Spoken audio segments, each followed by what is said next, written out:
এই গল্পে দেখানো সমস্ত ঘটনা, চরিত্র ও পরিস্থিতির সাথে যদি কারোর বাস্তব জীবনের কোনো মিল থেকে থাকে তবে তা সম্পূর্ণ অনিচ্ছাকৃত ও কাকতালীয়। ভিডিওটি শুধুমাত্র প্রাপ্তবয়স্কদের জন্য। মানসিকভাবে সংবেদনশীল হলে নিজ দায়িত্বে ও বিবেচনায় দেখার অনুরোধ রইল। গলাটা শুকিয়ে গেছে, জল কোথায় রে? যা ওদিকে আছে, নিয়ে নে না। কি রে মইনা, কি হলো? কি রে এখানে কি? ও তোর সাথে ব্যালকানি দিচ্ছে না, ছোড়ো।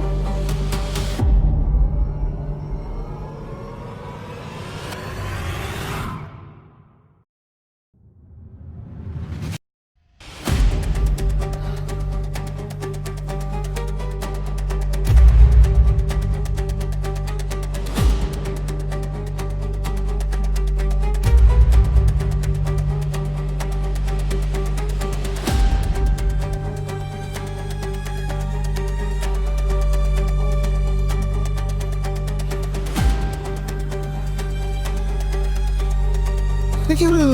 আমি জানি না রে, আমি জানি না।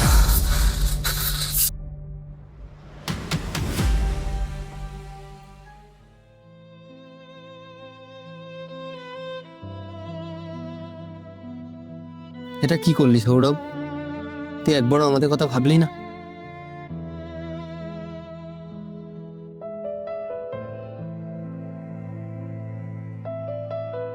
সরি ভাই,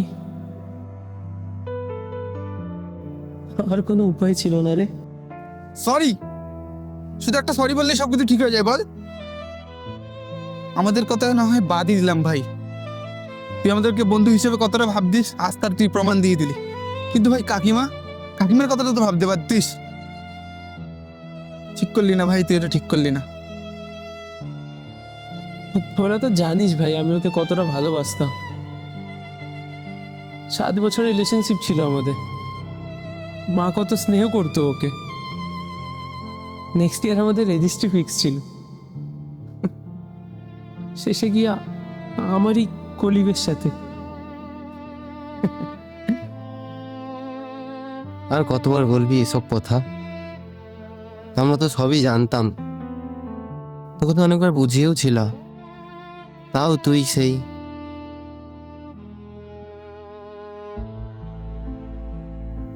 জানিস তো আমি আর সত্যি বলতে পারছিলাম না। অনেক চেষ্টা করছিলাম কিন্তু হচ্ছিল না। মা তোদের কথা ভেবে আমি নিজেকে একটু গুছিয়ে রেখেছিলাম, কিন্তু আমি চাইলে কি হবে? ও তো চাইনি। ও চাইনি মানে?